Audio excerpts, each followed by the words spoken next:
अब आज हम डिस्कस करेंगे पैकेज के बारे में। पैकेज क्या होता है? पैकेज जो है वो एक क्लास लाइब्रेरी है। ये रीयूजेबिलिटी को जावा के अंदर बढ़ा देते हैं। ये ग्रुप ऑफ क्लास और इंटरफेस है, मतलब क्लास और इंटरफेस का समूह कहलाते हैं। और मतलब चार चीजें आपने देखी पैकेज के बारे में। पहली चीज क्लास लाइब्रेरी का समूह है। दूसरी चीज ये रीयूजेबिलिटी को बढ़ा देते हैं। तीसरी चीज ये क्लास और इंटरफेस का समूह है। चौथी चीज ये कंटेनर की तरह काम करते हैं। अब देखिए बेनिफिट क्या है पैकेज का। कोई भी क्लास पैकेज की रीयूज ली जा सकती है। Any class can be reuse. Class of one package can be compare with another package.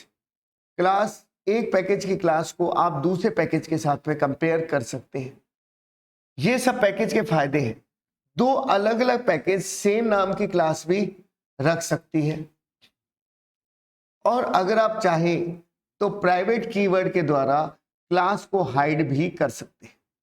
तो आप देख रहे हैं कि केवल 2 ही लेक्चर में अपन पूरी जावा कंप्लीट कर चुके।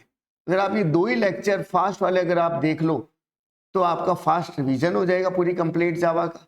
और बाकी अगर इजी गोइंग होके देखना है तो प्लेलिस्ट देख लें। अब देखिए benefit of package, any class of package can be reuse हो गया, ये मैंने बता दिया। टाइप्स ऑफ पैकेज में जावा एपीआई पैकेज हो गया, यूजर डिफाइंड पैकेज हो गया। पैकेज 2 प्रकार के होते हैं। जावा एपीआई पैकेज जो होता है ये इनबिल्ट पैकेज होता है। इसमें java.lang में आपके जो है सपोर्टेड क्लास है। इसमें primitive data type, math operation, ये सब चीज़ें शामिल होती है। java.io में इनपुट आउटपुट ऑपरेशन हमारे होते हैं। java.util ढंग से पढ़ लीजिएगा क्योंकि क्वेश्चन ऐसे पूछा जा सकता है कौन सा पैकेज किस काम के लिए यूज में आता है। जैसे IO पैकेज इनपुट आउटपुट के लिए, UTIL पैकेज लिंक लिस्ट के लिए, डिक्शनरी के लिए, डेट और टाइम के लिए। साथ के साथ मन में याद करें java.applet में एपलेट वाले, java.swing में स्विंग वाले पैकेज, AWT में बटन हो गया, लेबल हो गया, टेक्स्ट हो गया, ये सब चीजें हो गई। और java.net में नेटवर्किंग ऑपरेशन होते हैं। यूजर डिफाइंड पैकेज क्या होते हैं? जो यूजर के अनुसार बनाए जाते हैं उसे हम लोग यूजर डिफाइंड पैकेज कहते हैं, जो यूजर की आवश्यकता अनुसार बनाए। और ये जो पैकेज होते हैं इसमें सर्च करना आसान होता है, डेटा हाइडिंग कर सकते हो, डेटा एनकैप्सुलेशन कर सकते हो। ये प्रोटेक्टेड करता है so that class can be use in same package, ताकि उस पैकेज के अंदर ही आप उस क्लास को एक्सेस कर सकते हैं। ठीक है। अब देखें आप एक पैकेज में दूसरा पैकेज भी बना सकते हैं। नेमिंग कन्वेंशन में एक बेसिक सी बात यह है कि पैकेज का नाम आप स्मॉल लेटर और अपर केस में ले सकते हो, लेकिन पैकेज को छोटे अक्षर से शुरू करना चाहिए, क्लास को कैपिटल लेटर से शुरू करना चाहिए। डॉट स्टार अगर आप लगाते हैं लास्ट तो उस पैकेज की सभी क्लास से एक्सेस हो जाएगी, ना कि सभी पैकेज एक्सेस हो जाएगी। उसके बाद पैकेज का नाम जो है वो यूनिक होना चाहिए। और पैकेज जो है वो पब्लिक इंपोर्ट होती है। 5 प्रकार के एक्सेस मॉडिफायर हमारे होते हैं। अब देखिए 5 प्रकार के एक्सेस मॉडिफायर होते हैं। पहला पब्लिक होता है। पब्लिक अगर आपने लगा दिया तो आपका डेटा कहीं पर भी एक्सेस हो सकता है। प्रोटेक्टेड आपने लगाया तो आपका सेम क्लास में जो सब क्लास में, नॉन सब क्लास में एक्सेस नहीं होता। किस में एक्सेस नहीं होता? नॉन सब क्लास में। अगर आपने फ्रेंडली लगाया तो एक ही पैकेज में एक्सेस होगा। अगर आपने प्राइवेट प्रोटेक्टेड लगाया है तो केवल इनहेरिट क्लास में एक्सेस होगा। और अगर आपने प्राइवेट लगाया है तो एक ही क्लास में एक्सेस होगा, दूसरी किसी क्लास में एक्सेस नहीं होगा।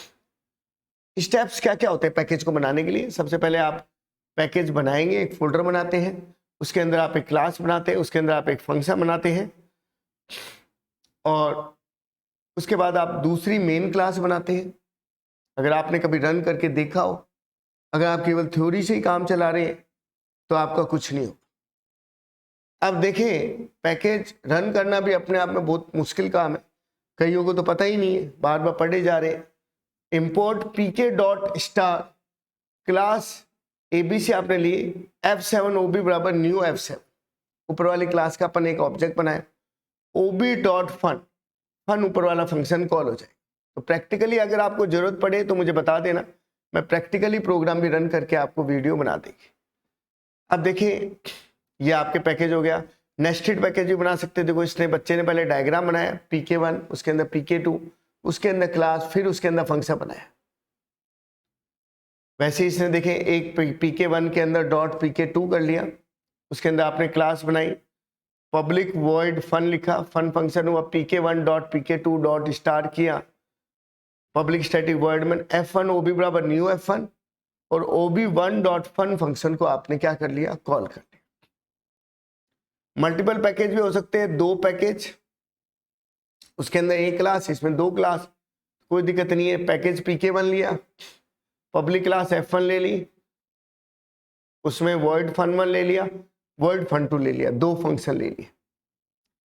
इसी तरह से पैकेज pk1 डॉट pk2 लिया, पब्लिक क्लास f1 ली, उसके अंदर फंक्शन ले लिया, import pk1 dot pk2 dot star class abc public static void main f1 ob new f1 ob1 dot fun function को आपने क्या कर लिया, कॉल कर लिया। मल्टीपल पैकेज भी ले सकते हो। पैकेज pk1 में क्लास ली, उसे फंक्शन ले लिया, फंक्शन 2 ले लिए। ये सब तरीके हैं जो आपको सीखने हैं किसके अंदर, पैकेज के अंदर। एब्स्ट्रैक्ट क्लास क्या होती है, इसमें हम लोग एब्स्ट्रैक्ट कीवर्ड का यूज करते हैं। एक से ज्यादा एब्स्ट्रैक्ट क्लास हो सकती है। एब्स्ट्रैक्ट मेथड उसके अंदर बनाए जा सकते हैं, उसमें नॉर्मल मेथड भी बनाए जा सकते हैं। इंटरफेस अगर कीवर्ड का यूज करके अगर आप बनाते हैं तो वो जो भी है उसमें एक से ज्यादा, मतलब एक से ज्यादा उसके अंदर क्या होता है, आपकी जो क्या कहते हैं मेथड, जो प्रोटोटाइप होते हैं वो सारे एब्स्ट्रैक्ट टाइप के होते हैं, जैसे कि मैंने पिछले वीडियो में बताया था। इसीलिए हम लोग इसे 100% एब्स्ट्रैक्ट क्लास भी कहते हैं। फिर हम लोग इसका कभी भी ऑब्जेक्ट नहीं बनाते हैं, चाहे एब्स्ट्रैक्ट क्लास हो चाहे इंटरफेस हो, हम ज़्यादातर उसका रेफरेंस ही बनाते हैं। और एब्स्ट्रैक्ट और इंटरफेस कंपलसरी ओवरराइडिंग को कंपलसरी बना देते हैं। आपने एब्स्ट्रैक्ट क्लास ए लिया, उसमें एक मेथड का प्रोटोटाइप आपने लिया, क्लास बी को एक्सटेंड ए करके जोड़ा, तो आपको पता है कि शो नाम का फंक्शन नीचे वाली क्लास में आपको बनाना पड़ेगा। फिर आपने क्लास सी को एक्सटेंड बी किया, क्लास सी को बी के साथ जोड़ा, वहां पे भी आपको शो नाम का फंक्शन बनाना पड़ेगा। अब चाहे बी क्लास का ऑब्जेक्ट बनाओ चाहे सी क्लास का ऑब्जेक्ट बनाओ, जिसका भी एड्रेस आप डालेंगे उस रेफरेंस के अंदर उसका ही फंक्शन क्या होगा, कॉल होगा। अगर आप OB2 का एड्रेस डालेंगे तो OB2 वाला जो फंक्शन है उसका फंक्शन क्या होगा, कॉल होगा। समझ गए बात को। अब देखिए नेक्स्ट आगे चले, पैकेज pk2, ये पैकेज वाला आ गया वापस example. Exception handling, exception handling भी क्या होती है, जब हम किसी भी प्रोग्राम को रन करते हैं तो उसका अगर हमें सही आउटपुट नहीं मिलता है तो हम उसको एरर कहते हैं।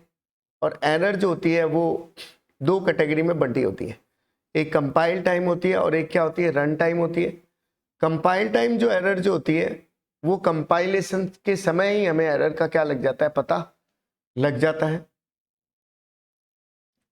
और उसकी कोई डॉट क्लास फाइल नहीं बनती है।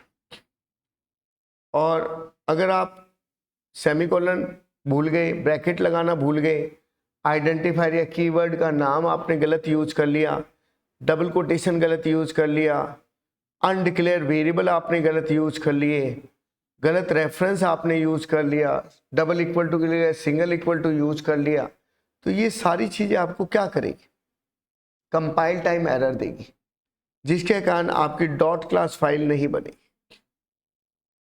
रन टाइम एरर क्या होती है, जब आपका प्रोग्राम सक्सेसफुली कंपाइल हो जाता है लेकिन रन करते समय आपके सही आउटपुट नहीं दे पाता। जैसे कि आपने 0 से डिवाइड कर दिया, एरे के साइज से बड़ा साइज की वैल्यू आपने डाल दी, गलत डेटा टाइप आपने डाल दिया, इंटीजर टाइप का एरे था और कैरेक्टर टाइप का उसमें वैल्यू डाल रहे हैं, थ्रेड का स्टेटस आपका गलत है, ये सब चीजें इसके कारण। और इसको हैंडल करना एक्सेप्शन हैंडलिंग कहलाता है। सबसे पहले आप प्रॉब्लम को सर्च करते हो, फिर आप उसको थ्रो करते हो, एरर को रिसीव करते हो और फिर आप उसका सही एक्शन लेते हो। तो अर्थमेटिक एक्सेप्शन हो गया, array index out of bound हो गया, क्लास नहीं मिल रही, फाइल नहीं मिल रही, ये सारे नाम आपको याद करने हैं। थ्रोज में क्या अंतर होता है? थ्रो जो होता है वो एक्सेप्शन के अंदर लिखा जाता है और थ्रोज जो होता है वो मेथड के अंदर। अब देखिए, तो थ्रो हो गया, थ्रोज हो गया, और थ्रो में हम एक फंक्शन का जो एग्जीक्यूट कर रहे होते हैं उसके ऊपर ही हम लोग ये काम कर सकते हैं। इसमें थ्रो कीवर्ड यूज होता है, इसमें थ्रोज कीवर्ड होता है। इसमें एक समय में एक ही एक्सेप्शन को थ्रो किया जाता है और इसमें हम मल्टीपल एक्सेप्शन को एक साथ थ्रो कर सकते हैं। अगर कोई एग्जांपल या मैटर कम हो तो आप लोग मेरे जो कंप्लीट केवल एक्सेप्शन की जो वीडियो है वो आप देखना, उसमें आपको और एग्जांपल मिल जाएंगे। पब्लिक क्लास जावा टेस्टर, उसे आपने थ्रोज अर्थमेटिक एक्सेप्शन लिया, तो ये आपने थ्रोज जो है वो फंक्शन बनाते वक्त ही ऊपर आपने इसको थ्रो कर दिया। ये एक तरीका होता है इसका। अब आता है मल्टी थ्रेडिंग। मल्टी थ्रेडिंग होता है जब हम किसी भी प्रोग्राम को साइमल्टेनियसली रन करते हैं और इसे हम लोग मल्टी थ्रेडिंग कहते हैं। एक कंसेप्चुअल प्रोग्रामिंग होती है, इसमें दो या दो से अधिक प्रोग्राम में आप लोग उसको डिवाइड कर देते हैं और सब टैब्स असाइनिंग कर देते हैं डिफरेंट पीपल के लिए ताकि उसको एग्जीक्यूट कर सके, साइमल्टेनियसली काम करते हैं। लेकिन आपको ये पता होना चाहिए कि अगर एक क्लास में एक ही फंक्शन है, जैसे कि मेन फंक्शन है, तो इसका मतलब हम लोग कहते हैं कि मेन थ्रेड जो है आपका वो एक ही। इसी तरह से नेक्स्ट जो चीज है वो नेक्स्ट जो टॉपिक है, जावा जो है, जावा जो है वो मल्टी थ्रेड को सपोर्ट करता है और वो पैरेलल रन होता है। इसके बाद मल्टीपल फ्लो कंट्रोल पाया जाता है मल्टी थ्रेडिंग के अंदर। मेन मॉड्यूल के द्वारा सारे के सारे थ्रेड क्या होते हैं, कॉल होते हैं। और मल्टी थ्रेड का बेनिफिट ये भी होता है कि आपका जो प्रोग्राम जो है वो कई पार्ट्स में आप लोग क्या कर सकते हैं, डिवाइड कर सकते हैं।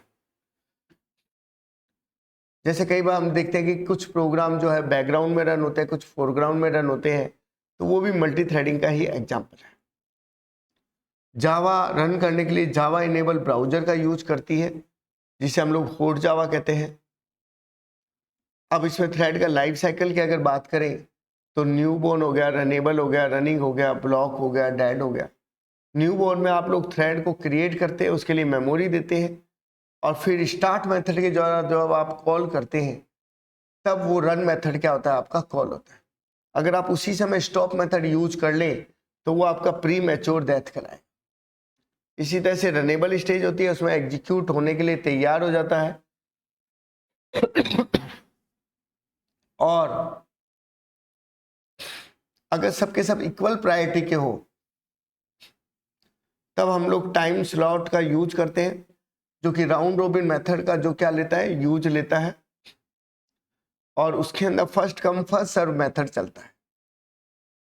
रनिंग स्टेज में क्या होता है, रनिंग स्टेज में जब थ्रेड रन होने लग जाता है तब वो रनिंग स्टेज कहलाती है। उसे रोकने के लिए हम लोग सस्पेंड का यूज करते हैं, जिसे रिज्यूम के द्वारा वापस चलाया जा सकता है, या हम लोग स्लीप मेथड का यूज करते हैं जो एक टाइम के बाद अपने आप ही रन हो जाता है, या हम लोग वेट मेथड का यूज करते हैं जिसे नोटिफाई के द्वारा दोबारा चलाया जा सकता है। ब्लॉक स्टेज ये तीनों ही होती है, चाहे वेट है, सस्पेंड है या स्लीप है। डेड स्टेज का मतलब होता है जब लास्ट जो एंड जो होता है वो हमारा डेड स्टेज कहलाता है। वो हमारी एक तरह से कंप्लीट होने के बाद प्रोसेस जब खत्म होता है तो एक नेचुरल डेथ होती है, प्री मैच्योर डेथ नहीं होती। अब मल्टी थ्रेड का जो है उसने क्लास से एक्सटेंड थ्रेड किया, पब्लिक वर्ड जो मेन का यूज किया और उसके अंदर आपने लूप चला दिया। क्लास बी में एक्सटेंड थ्रेड किया, रन लिखा, उसमें लूप चला दिया। क्लास सी में भी आपने ऐसे ही रन किया और लूप चला दिया। OB1 के साथ स्टार्ट, OB2 के साथ स्टार्ट, OB3 के साथ स्टार्ट मेथड कॉल किया और उसके साथ में रन तीनों मेथड को क्या कर लिया, कॉल कर। आप क्या सोचते हैं कैसे चलेगा? ये सारे के सारे पैरेलल चलेंगे, कभी कोई थ्रेड चलेगा, कभी कोई थ्रेड चलेगा, ये इसका बेनिफिट हो। अब आप देखें, अगर आप ये चाहते हैं कि उसके अंदर लाइफ साइकिल में, थ्रेड के लाइफ साइकिल में मेथड का यूज करना चाहते हैं, तो आप क्या करें? तो आप जैसे ही लूप चलाते वक्त आपने लिखा i बराबर अगर 4 है तो यील्ड का मतलब ये इसको छोड़ देगा और रनिंग से रनेबल स्टेज में चला जाएगा। इसी तरह से अगर आपने j बराबर 3, वही सेम लूप अंदर चलाया रन मेथड के अंदर, j बराबर 3 लिखा और स्टॉप लिखा, तो ये थ्रेड परमानेंटली रिमूव हो जाएगा। अब उस थ्रेड का नंबर कभी भी नहीं आएगा। क्लास सी में भी पब्लिक वॉइड रन किया आपने क्या किया, k बराबर 7 और स्लिप मेथड का यूज किया,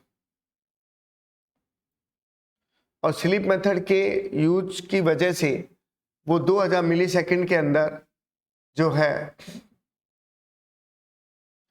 सो जाएगा 2000 मिली सेकेंड के लिए, और उसके बाद में उस 2000 मिली सेकेंड के बाद ये दोबारा से क्या हो जाएगा, रन हो जाएगा। Class ABC public static word में लिखा, आपने तीनों मेथड को कॉल किया। आप प्रायोरिटी भी सेट कर सकते हैं, तो आप याद रखिएगा बाय डिफॉल्ट जो प्रायोरिटी 5 की होती है, बाय डिफॉल्ट प्रायोरिटी 5 की होती है, और अगर आप सेट करना चाहो अपनी तरफ से तो 1 से 10 के बीच प्रायोरिटी आप सेट कर सकते हो। और प्रायोरिटी सेट करने के लिए आप किसका यूज करते हो, गेट प्रायोरिटी। गेट प्रायोरिटी के द्वारा आप किसी भी प्रायोरिटी को कॉल करते हो और फिर उसमें प्लस या माइनस आप लोग कर लेते हो। उसके बाद सभी थ्रेड चलते पैरेलली है, उससे कोई फर्क नहीं पड़ता। जैसे आपने क्लास है ये एक्सटेंड थ्रेड किया, पब्लिक वॉइड रन लिखा, अंदर आपने क्या चला दिया, लूप चला दिया। इस तरह से क्लास बी एक्सटेंड थ्रेड किया, पब्लिक वॉइड रन किया, उसमें भी आपने लूप चला दिया। क्लास सी एक्सटेंड थ्रेड किया, उसमें भी आपने लूप चला दिया। अब आपने क्या किया, OB1 डॉट सेट प्रायोरिटी, इसकी मिनिमम प्रायोरिटी सेट कर जो कि 1 है। अगले वाले की OB2 dot set priority maximum priority set कर दी जो कि आपके 10 है। OB3 dot set priority get priority की OB1 की, और OB1 की प्रायोरिटी मिनिमम प्रायोरिटी थी, उसके अंदर आपने +3 करके उसके लिए एलोकेट कर दिया। OB1 dot start, OB2 dot start, OB3 dot start किया, ये कंपाइल हो गया।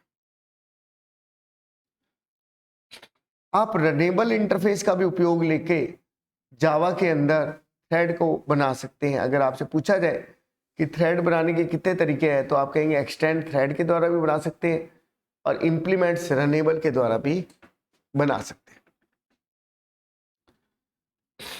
इसने क्या किया, जब आप रनेबल इंटरफेस को यूज करते हैं तो इसे क्लास के ऊपर पहले इंप्लीमेंट किया जाता है, जिसके कारण उसमें आप थ्रेड मेथड यूज कर सकते हो, जिसे आप स्टार्ट मेथड के द्वारा कॉल करें। अब देखिए क्लास ए इंप्लीमेंट्स रनेबल आपने किया, पब्लिक वर्ड रन किया, उसमें लूप चला दिया, और फिर आपने क्या किया, थ्रेड क्लास का एक ऑब्जेक्ट बनाया, उसके अंदर आपकी क्लास का ऑब्जेक्ट उस क्लास के अंदर पास कराया जो कि इनबिल्ट क्लास है।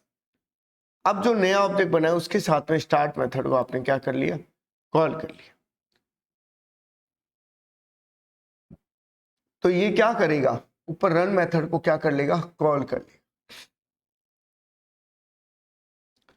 थ्रेड सिंक्रोनाइजेशन क्या होता है, अगर आपने ओएस में पढ़ा हो तो ऑपरेटिंग सिस्टम में सिंक्रोनाइजेशन होता था।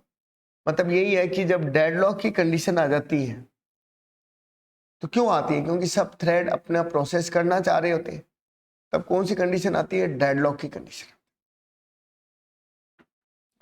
इसे अगर आप सॉल्व करना चाहते हैं तब आप सिंक्रोनाइजेशन का उपयोग लेते हैं। किसका उपयोग लेते हैं आप, सिंक्रोनाइजेशन का उपयोग लेते हैं, जिसके कारण एक समय में एक ही थ्रेड रन हो पाता है, सभी थ्रेड रन नहीं हो पाते, और उसके बीच में जो प्रॉब्लम है डेडलॉक की वो नहीं आ पाती। ये एक की है जो प्रोसेस करने में आपको मदद करता है। इसमें आपको केवल सिंक्रोनाइजेशन कीवर्ड जो है वो मेथड के आगे लिखना पड़ता है, और आप एक समय में एक से ज़्यादा थ्रेड जो है वो उपयोग ले सकते हैं, और डेडलॉक की कंडीशन अगर आपको लगे तो आप उसके अंदर आगे आगे इस तरह से सिंक्रोनाइजेशन लगा सकते हैं। यहाँ पर इंटीजर अमाउंट आ रहा है, गोइंग टू विड्रॉ, अगर दिस डॉट अमाउंट से कम है तो वेट करें। वेट जैसे ही ये करेगा तो ये सामने वाले जो है उसके अमाउंट में से माइनस हो जाएंगे पैसे, और ये कहेगा पैसे पूरे निकल गए। डिपॉजिट में आप इसके अंदर पैसे जोड़ेंगे और ये वापस से आपको वेट करने के लिए कहेगा। तो आपको केवल सिंक्रोनाइजेशन कीवर्ड इसके अंदर लगाना पड़ता है। अब हम लोग आज डिस्कस करेंगे स्विंग के बारे में, एप्लेट के बारे में और AWT के बारे में। तीनों के प्रोग्राम बनाने के एक ही तरीके होते हैं, थोड़ा थोड़ा सा फर्क होता है। AWT में हम लोग एक्सटेंड फ्रेम कर देते हैं, एप्लेट के अंदर हम लोग एक्सटेंड एप्लेट कर लेते हैं, और स्विंग जो BCA और MSc के अंदर है उसमें केवल फर्क इतना ही आता है कि उसमें एक्सटेंड जे एप्लेट कर लेते हैं।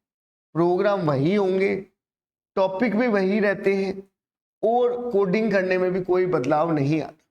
केवल एप्लेट को जे एप्लेट लिखा जाता है, लेबल को जे लेबल लिखा जाता है। अब आप देखिए, सबसे पहले हमें जब भी एप्लेट के प्रोग्राम रन करेंगे तो हम लोग java.awt.start करते हैं, applet.start करते हैं। क्यों? क्योंकि AWT में सारे टेक्स्ट बॉक्स, बटन, लेबल, ये सब चीज़ें पाई जाती हैं।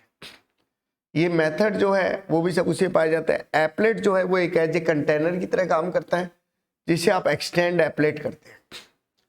अगर आप स्विंग में इसी प्रोग्राम का कर रहे हो तो आगे जे एप्लेट लगेगा, प्रोग्राम में कोई फर्क नहीं आएगा। रन करने का भी वही तरीका है। Text area TOB, button BOB, label LOB, आपने तीन चीजें बनाई। पब्लिक वर्ड इंट आपने किया, set layout equals to new flow layout, मतलब सारे एक दूसरे के ऊपर ओवरलैप नहीं होंगे, या आपके बाउंड्री से बाहर नहीं जाएंगे। ऐड करते हुए जरूर ध्यान रखिए, सबसे पहले लेबल हो रहा है, फिर बटन हो रहा है, टेक्स्ट बॉक्स हो रहा है। देखो, सबसे पहले लेबल ऐड हो रहा है, फिर बटन हो रहा है, फिर टेक्स्ट एरिया ऐड हो रही है। ये ऐड करना आपको सिखा दिया। इसी तरह से आपने लिखा import java.awt, फिर आपने एप्लेट को यूज किया, F4 एक्सटेंड एप्लेट आपने किया। चेकबॉक्स COB1 बराबर न्यू चेकबॉक्स, आपका चेकबॉक्स बन जाएगा, लेकिन उसमें राइट का निशान नहीं आएगा। क्यों? क्योंकि आपने इसको फॉल्स कर रखा। फिर आपका ये ऊपर वाले एग्जाम्पल का रह गया थ्रेड का, और नीचे थोड़ा सा हो गया है, कॉपी हो गया। फिर आपने जे लेबल, आपने लेबल बना रखा है। ये जे वाला एग्जाम्पल आ गया है स्विंग का, से जे लेबल, जे टेक्स्ट फील्ड, इस तरह से आप जे बटन करके बना सकते हैं। अगर आप उस पर इवेंट हैंडलिंग करना चाहते हैं तो bob1.add एक्शन लिस्टनर आप करें, और ये जो है वो एक्शन परफॉर्म्ड को कॉल कर लेगा। और सेट लियो वे आउट हो गया तो लेबल हो गया, टेक्स्ट बॉक्स हो गया, लेबल हो गया और टेक्स्ट बॉक्स हो गया।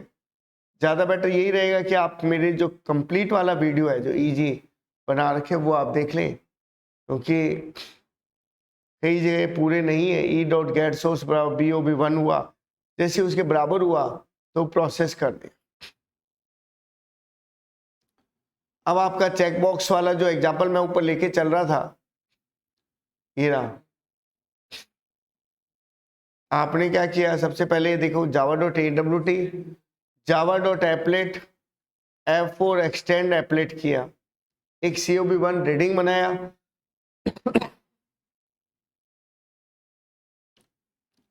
एक जो है आपने म्यूजिक का बना लिया। इसी तरह से चेकबॉक्स ग्रुप अगर आप ले लेते तो इसका नाम अगर आप किसी के साथ में लिखते हैं तो वो रेडियो बटन में कन्वर्ट हो जाता है। अगर आप चेकबॉक्स ग्रुप का यूज करते हैं। तो COB3 भी हो गया, COB4 भी हो गया। तो 2 आपने रेडियो बटन बना लिए, 2 चेक बॉक्स बना लिए जो इस तरह से आपको शो होंगे। फिर आपने उन सबको क्या कर दिया, ऐड कर दिया। पहले आपने टेक्स्ट एरिया को लेना, बटन को लेना, ये सीखा। फिर आपने चेक बॉक्स को लेना और रेडियो बटन को लेना सीख लिया। आ गया ये तो समझ में। अब देखें, ये इवेंट हैंडलिंग का प्रोग्राम है। जो आधा हिस्सा ऊपर था हमारा awt.event हो गया। AWT को, एपलेट को, स्विंग को आपने एक्सेस किया। स्विंग जब लग जाता है तो एपलेट के साथ में जे एपलेट हो जाता है। इंप्लीमेंट एक्शन लिस्टनर आपको करना ही है। आपने एक लेबल लिया है, बाकी का ऊपर है ये ना। दूसरा लेबल लिया है, एक टेक्स्ट फील्ड लिया, दूसरा टेक्स्ट फील्ड लिया, एक बटन ले लिया। जैसे ही आपने बटन के ऊपर ऐड एक्शन लिस्टनर किया तो इसके अंदर इसने, बटन ने एक्शन परफॉर्म्ड को क्या कर लिया, कॉल कर लिया। और उसके बाद में इन सारी चीजों को आपने क्या कर लिया, ऐड कर दिया। और ये एक्शन लिस्टनर ने एक्शन परफॉर्म्ड को क्या कर लिया, कॉल कर लिया। तो ये एक एग्जांपल था इवेंट हैंडलिंग का। अब ग्राफिक्स के एग्जांपल देखिए आप लोग। अगर आप g.draw लाइन लिखते हैं तो यहां से अपने स्टार्ट किया और 50-50 तक ये लाइन जाएगी। रेक्टेंगल में 10-60 से शुरू किया, 40 की विड्थ, 30 की हाइट आएगी। 20-20 से ओवल को शुरू किया है, 200 की हाइट और 100 की क्या आएगी, विड्थ हो जाएगी। इस तरह से ओवल से बन जाएगा, ये राउंड रेक्टेंगल बन जाएगा। ध्यान दीजिएगा। और कलर आप लोग अपनी मर्जी से इसमें दे सकते हैं। अगर लिस्ट बॉक्स या चॉइस बॉक्स आपसे पूछा जाए तब आप ये वाला एग्जांपल करेंगे, java.awt, awt.event और एपलेट। एपलेट हो गया, इंप्लीमेंट एक्शन लिस्टनर हो गया। अब आपने क्या किया, ob.add कर लिया, ob.add विंडो 98 विंडो XP को ऐड कर दिया। ऐड एक्शन लिस्टनर को कॉल किया, ये आगे एक्शन परफॉर्म्ड को क्या करेगा, कॉल करेगा।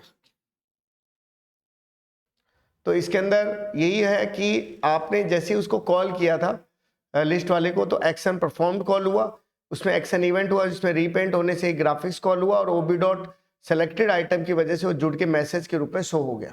ये तो लिस्ट आइटम वाला हो गया। और ग्राफिक्स में सबसे पहले ड्रॉ लाइन, पहले कोऑर्डिनेट, फिर दूसरे कोऑर्डिनेट हो गए। रेक्टेंगल में ये पहला तो पॉइंट के बारे में हो गया, 10 और 60 से स्टार्ट होगा, 40 की विड्थ होगी, 30 की आपकी क्या हो जाएगी, हाइट हो जाएगी। इसी तरह से फिल रेक्टेंगल होगा तो पूरा भरा हुआ रेक्टेंगल होगा। ड्राइंग आर्क के अंदर आर्क के रूप में उसको क्या करेगा, यूज करेगा। मेन्यू और डायलॉग बॉक्स की अगर बात करते हैं तो देखिए लास्ट है मेन्यू बार बराबर न्यू मेन्यू बार। अगर आप यूज करते हैं तो उसके अंदर आप मेन्यू बना सकते हैं। मेन्यू बार के ऊपर मेन्यू बनेंगे, 3 या मेन्यू आपने बना लिए, फिर उसके ऊपर आपने menu file, menu edit, menu view को ऐड कर दिया। उसके अंदर आप मेन्यू आइटम बना सकते हैं, जैसे ओपन, सेव और एग्जिट लिया, और उसको किसके अंदर आप जोड़ रहे हैं उस मेन्यू का नाम आप बताएंगे। तो पहली चीज आपकी मेन्यू बार होगी, उसके अंदर मेन्यू हो गया और उसके अंदर आइटम होंगे। इन आइटम को आपने ऐड कर दिया। तो कॉल कैसे करेंगे, अगर AWT है तो मेन्यू एफ फ्रेम आपने बनाया, सेट टाइटल से आपने उसको कॉल किया, सेट साइज दे दिया, रीसाइजेबल कर लिया और विजिबल उसका क्या कर लिया, ट्रू आपने कर लिया। तो ये एग्जाम्पल का डायग्राम आप देखें, ये पूरा मेन्यू बार था, उसके अंदर फाइल एडिट व्यू मेन्यू हो गए, ये सारे के सारे क्या होंगे, मेन्यू आइटम हो जाएंगे। तो ये आज हमने जावा खत्म की है, पूरी कंप्लीट जावा हो गई है हमारी। और इसमें आपके स्विंग, BCA का